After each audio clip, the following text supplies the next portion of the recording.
Okay, so I went ahead and got started on the line work for this one, and I want to point out a few things to you um, before you get started on it, okay? There's my original photograph again, and there's what I have so far. And so far, I'm pretty happy with what I've got.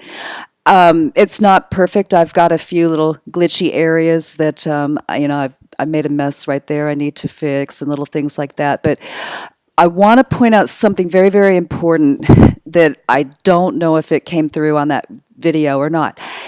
They are not drawing lines and stroking them, okay? They're not doing this. Let me see. They're not doing like a line with a stroke. Whoops, there we go. Nope. That's what I was trying to do. Okay. This is not what they're doing. Okay. It may look to you like that's what they're doing, but it's not. Okay. They're not making a line at all. They're actually making shapes. They're making very long, skinny shapes, but they're shapes. So every single one of these, let me zoom in a little bit. Every single one of these, which might be reading as a single line, is actually a shape. It's got an anchor point at one end, another anchor point at another end, and they're pointy, and then, a series of curved anchor points in the middle, and you'll see that the lines tend to be very thin on the ends, get thicker in the middle, and then taper off again. And this is what would happen if you were using an ink calligraphic pen, like how they used to draw these things back in the old days. And so this is how you get that calligraphic mark. And yes, there are brushes in Illustrator that can simulate that. But since you're trying to trace around shadows that are in a photograph, and you're kind of trying to take shadows and turn them into lines, you just want to stay away from trying to do the line with a calligraphic stroke on it, okay? Take the time to just draw these yourself, because you'll have a whole lot more control over what they do, okay? That's one thing. The next thing I want to tell you is don't go overboard with this. This is probably, once you get the hang of it, really, really fun, okay? Keep in mind that you can always add more later. If you get a whole bunch of lines all tangled up and knotted up on top of each other, it might start to get difficult to selectively remove them later. I recommend after you make every couple of lines, go ahead and turn that bottom layer off and look and go, oh, okay, well, maybe I don't need any more right there. Here's another thing. You do not need to have a solid line going all the way around, okay? Where lines get very thin, they can also be broken, and your eye just fills in the rest. There's not a solid line right here. I'm probably not going to finish out the line right here, okay? It's not necessary. This is called a start and stop line, or an implied line. And generally, we see them in areas where you'll have a shadow. And this is why it's a good idea to do this, drawing these lines out yourself instead of trying to stroke them. Where there's a highlight on this edge, I can probably get that line started and then let go of it, and your eye can fill in the rest of it.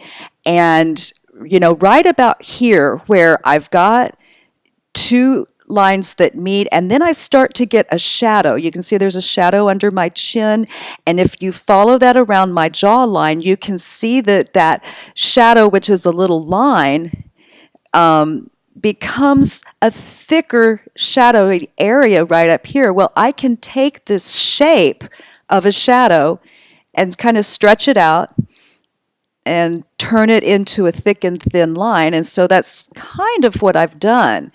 I probably could have made this a little bit thicker in here. I didn't get quite perfect, but it's good enough for now. So let the lines break, let the lines get really thin. Think about having thick lines where there's a shadow, where lines intersect, or where there's some kind of tension. Okay, so that's another thing to think about.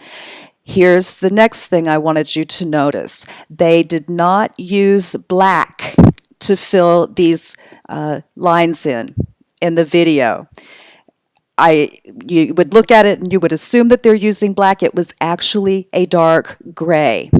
Sorry, it was a dark brown. I used a dark gray on mine. I think that because of the color of my eyes and just my inherent skin tones, I had a lot of kind of gray undertones anyhow. Whereas in the video, they chose a dark shadow area from the photograph.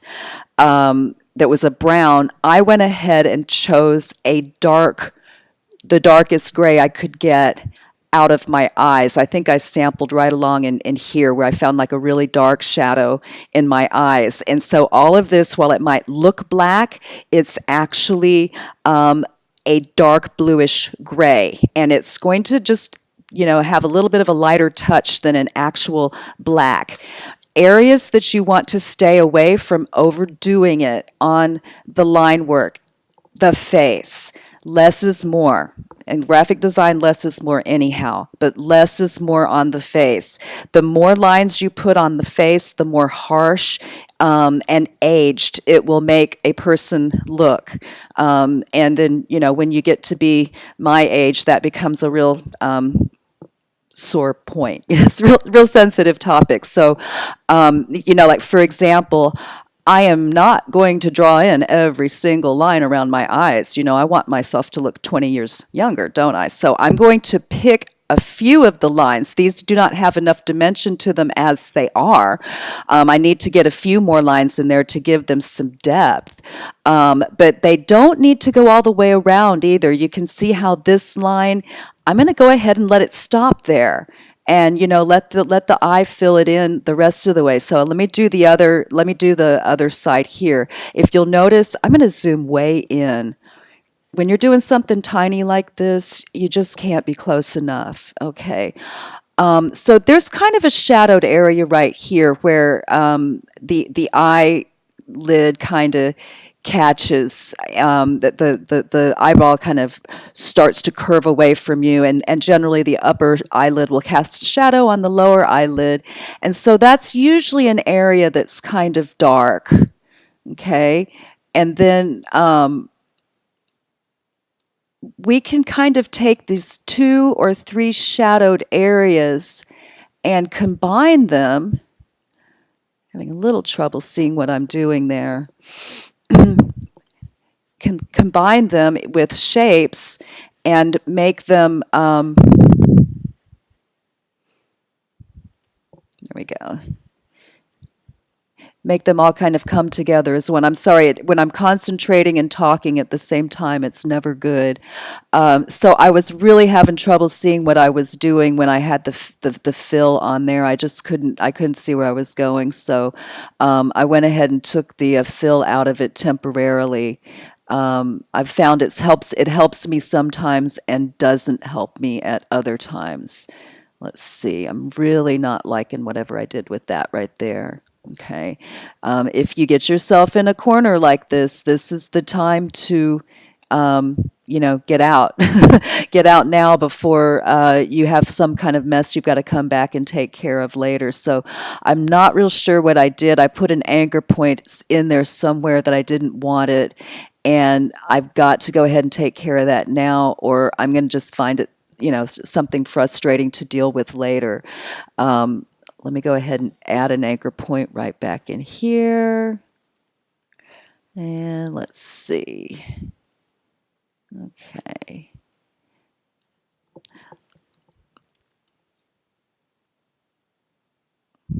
Let me fill that back in now and see if I'm okay with how it looks. To get that color back, I can just get my eyedropper tool and sample again. It looks a little weird up close. Let me zoom out and see if I'm happy with it. doesn't look too bad from here. And then, of course, the real, it's okay. I could do better, but this is just a demo, so I'm probably not. Okay, how about areas like the nose? What would be the areas that we would want to do? What would be the areas that we would want to leave alone? Let's let the eye do a lot of the work here. Okay, noses are very difficult to do. There's not any hard angles on them, and that makes them very difficult. So what you have to do is find a few areas that kind of define the nose and leave the rest alone. Okay, and I cannot emphasize enough, less is more, with the nose. Might be able to even combine that with part of the mouth. No, that looks terrible, doesn't it? Okay, let's try that again. I'm just going to make a little line right here and a little line right here. And let's see. I got a twisty in there, which I don't want, so I got to fix that. I got to zoom in a little bit more. Okay, how does that look? Every time you think it doesn't look good, you turn off the picture and it looks just fine. So before you start fighting with something and letting yourself get real bogged down, go ahead and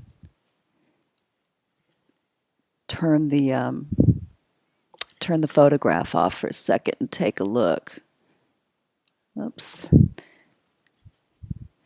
Something about working with these anchor points that can maybe get a little frustrating when you're getting used to this program, and it's even frustrating now.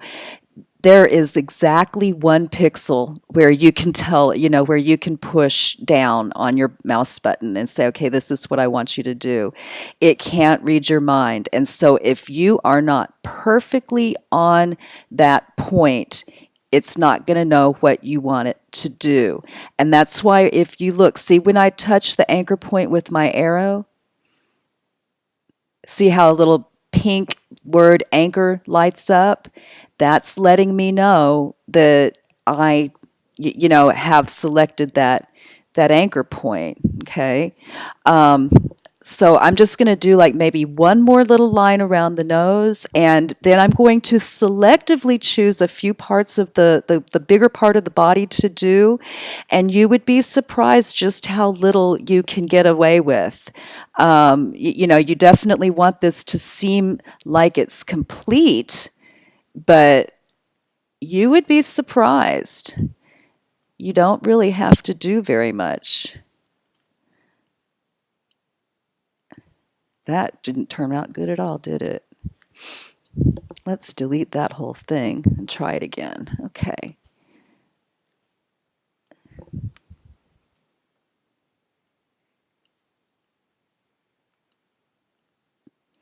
I guess the hair was a little easier to do, huh? I guess something like that. But aren't you glad you did that tracing out a bird exercise first, or this would have been really super hard. Okay. Little wobbly there. Reason the whole thing moved was because it thought that I wanted it to, because I didn't have the individual. Yeah. And sometimes these are just really hard to see. That's another problem, and that's why I zoom in really, really far. Sometimes it's just hard to see where those anchor points are. Okay, so don't make this harder on yourself than you have to by, working when you're too zoomed out or whatever. Okay. Let's see, before I tweak anymore, let's see if I can get away with it just like it is. That's not bad. I think it looks a little harsh there. I would want to come back later and fix that a little bit more. But for now, I'm going to say, okay, that's good enough, and I'm going to move on. And then that's how I want you to work. I want you to just get enough to get yourself going and then move on to the next point. Please do not get bogged down in one little tiny area and forget that you have the rest of it to do. So, I'm going to maybe finish out the eyes and the eyebrows, and then before I do anything else, I'm going to get a line here. I'm going to get, this is an important line. This is an important line. Make some kind of an indicator of the straps on my dress. I'm not even going to worry about the jewelry or any details at all right now, but I need to get this line, this line, this line, this line right in here, and this line. And I could probably be done with this in about 30 minutes or so if I can do this without talking. Okay, so I'm going to work on mine, you work on yours, and then we'll come back together.